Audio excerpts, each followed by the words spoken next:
For Crema Media's Polity, I'm Sane Dlamini. Political analyst Aubrey Majiki discusses his latest column titled The State's Capture Inquiry.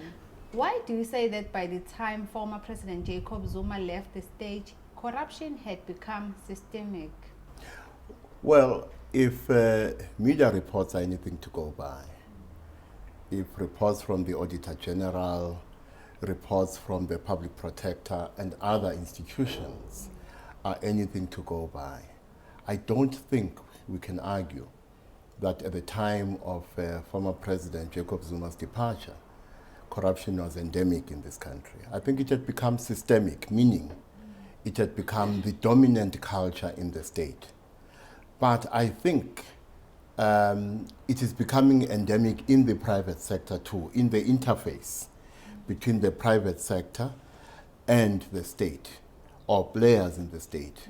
That confluence produced a new dimension of corruption, especially during the second part of the past 24 years, which means that there is an extent to which the culture of corruption in the state and the culture of corruption in parts of the private sector became mutually reinforcing to produce systemic corruption in the state. Can you briefly outline, as a political analyst, Aubrey, as to how did we find ourselves in this situation? You know, there's a story that is told. I will not say who tells it, and I will not say about whom the story is because I don't have permission. The story is told by a person who drove one of the leaders of the ANC, who subsequently became head of state. And in the story, the driver asks this leader of the ANC what the main challenge that the ANC will face after the democratic elections in 1994 will be. And in response, he says, look, in exile, the ANC does everything for me. They buy my clothes, they buy my food, they arrange my flights, they do everything for me. Most of us have never been in a salaried job, and for the first time, we are going to be in salaried jobs. Some of us are going to find that on that salary, they need to augment their income. Not all of them will do it honestly. Some will do it dishonestly. As a result, this leader of the ANC argued that after 94, the main challenge the ANC is going to face is corruption.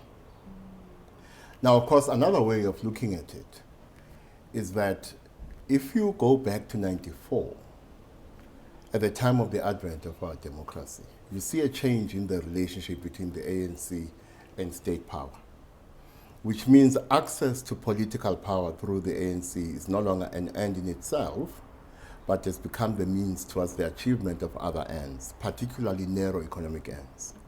In other words, if you wanted to access wealth through the state, your entry point is the ANC.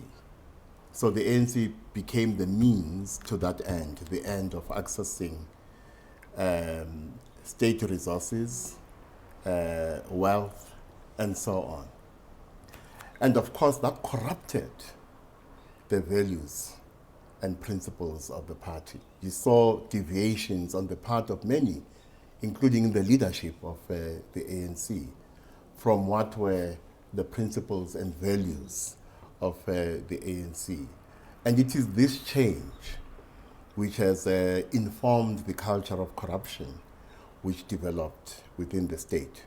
But corruption was not born after 94, because people tend to argue that there was no corruption in the ANC until the ANC becomes a ruling party. That's not true.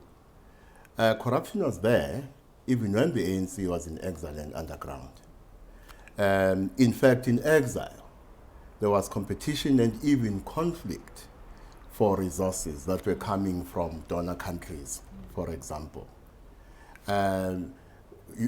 there are reports of drug running, for instance, gun running, and so on. And therefore, the culture of corruption after 94 is not a new culture.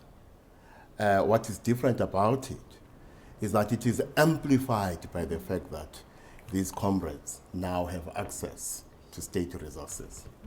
Why do you say that the Zondo inquiry is dealing with just a very small part of gigantic iceberg? I think our understanding, our conception, our definition of state capture has been quite narrow. To me, very unhelpful. To some extent, self-serving. Some of those who have imposed this narrow conception of state capture, reducing state capture to the nefarious activities of the Gupta family, is not innocent.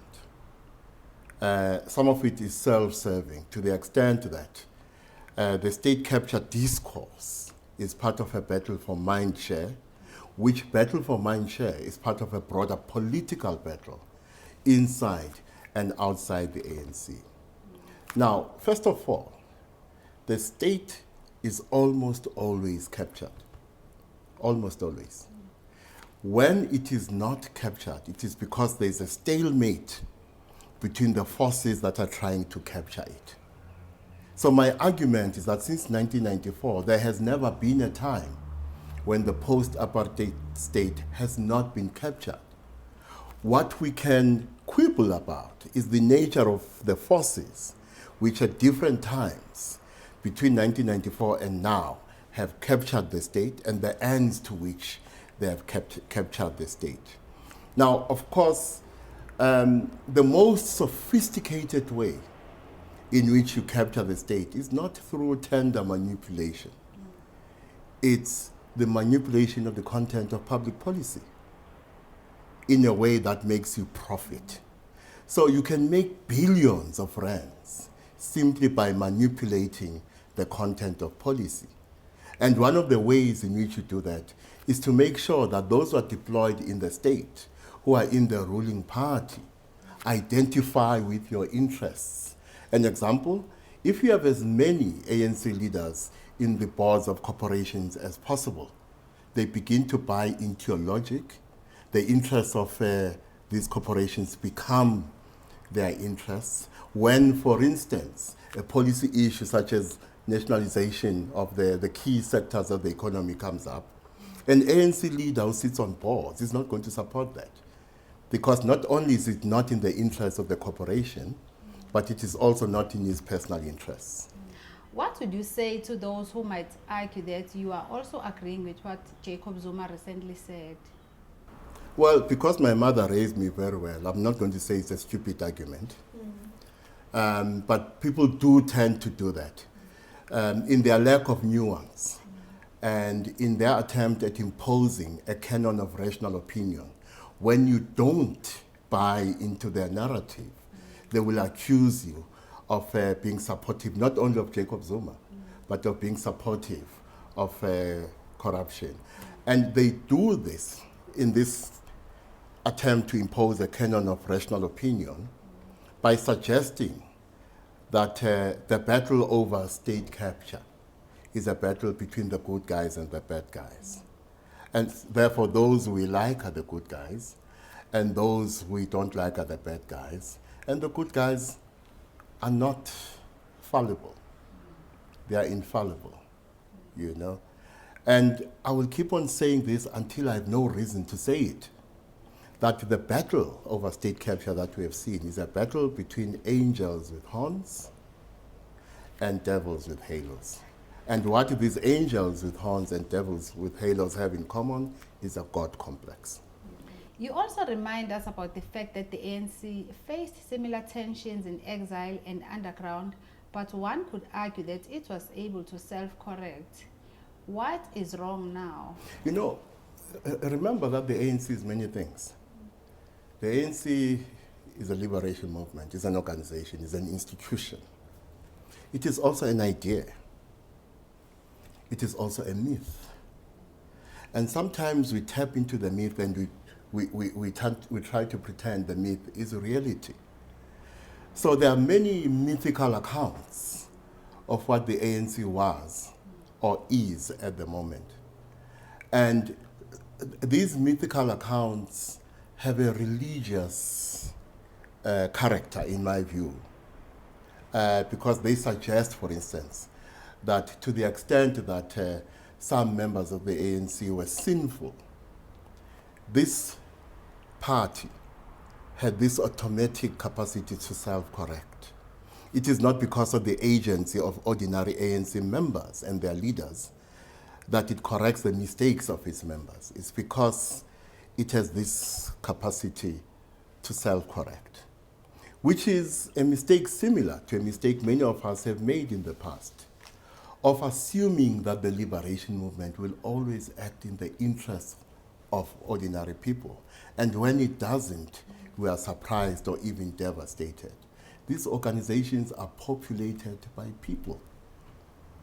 They are part of the human condition, and they will reflect the contradictions of the human condition, and the ANC is no exception in this regard. You also say that state capture was facilitated by many things, but you only mention two. You say that's the decline of the ANC at a strategic, leadership, and moral level, as well as what you refer as the Askari impulse. Why are these important to you? Well, here I suppose I'm in compliance with those who are trying to impose a canon of rational opinion on us about what state capture constitutes, and therefore I'm being quite narrow. So, being narrow in my argument about or on state capture, the point I am making is twofold. First of all, there is what I call the Askari element. And by the Askari element, I'm referring to those members and leaders of the ANC who have been sitting in the ANC, but their aim was to destroy the ANC because they had aligned themselves with or had been bought by forces that are external and hostile to the ANC, including those which existed to defend apartheid colonialism. And that agenda did not end with the advent of democracy in 1994. It is still my view that there are still some in the ANC who were part of those networks, who constitute the enemy within, and that enemy within has the goal of destroying the ANC, but ultimately destroying the state, post-apartheid state, and prevent it from being created in the image of the fathers and mothers of the ANC. So that's the first thing. The second thing is that states are contested terrains. They are contested by actors in the private sector. They are contested by different actors within the state. They are contested by actors outside our borders, particularly those whose interests are dominant in the global economy and in the domestic economy. What must happen is that those who are deployed by the ANC, in an ideal situation, must comply with the logic of those whose interests are dominant in the South African economy and in the domestic economy, through inducements, threats, intimidation, bribery, giving them shares, all sorts of ways. This can be achieved in an ideal world. I mean, the ideal world of those who want to exercise power, particularly economic power, in a nefarious way. And so I think part of what has happened is that you enter this period of state capture in different ways since 1994, because too many in the ANC leadership had become errand boys of capital and other forces. But the third element for me is this. Democracy is bound by many things. The two that are important are democratic values and abundance. of resources in the economy and in the state. The abundance of resources in the state and in the economy allows for a situation where the elites, economic and political, obey the rules of the political game. But when there is scarcity, they compete, they come into conflict, and some of that conflict may manifest as battles to capture the state in a very narrow way of manipulating tenders and in other nefarious ways. And lastly, Aubrey, why are you referring to the state capture inquiry as just good television? Well, you know, when allegations have been made for as long as they've been made against the Guptas, Jacob Zuma and others, people should be prosecuted. You don't need a commission of inquiry, in my view. Commissions of inquiry, in my view, or at least most of them, are a waste of time. And I do not believe that there's any government that will institute a commission of inquiry to its disadvantage. In other words, I do not believe it is often the case that a government will institute a commission of inquiry unless it knows the outcome in advance. But in this case, I think Judge Zond and the commission are a victim of political circumstance. And because they are victims of political circumstance, they find themselves in the middle of this battle for mind share, as I've been saying. But they also find themselves being an extension or a branch of the court of public opinion. Because the protagonists in the political battle and in the political battle for mind share must first win the hearts and minds of citizens. They must view their opponents as the enemy, as the devil. And citizens must see them as the saviors, as the angels. So the commission is not to blame for this. Judge Zonda is not to blame for this, but the commission is a victim of political circumstance to the extent that it has become part of the many echo chambers we have created in this country, where we have reduced ourselves to zombies who are locked in these echo chambers and who unthinkingly repeat orthodox, dominant, and popular views. That was Aubrey Majiki speaking to Crema Media's Polity about his latest column titled The State Capture Inquiry.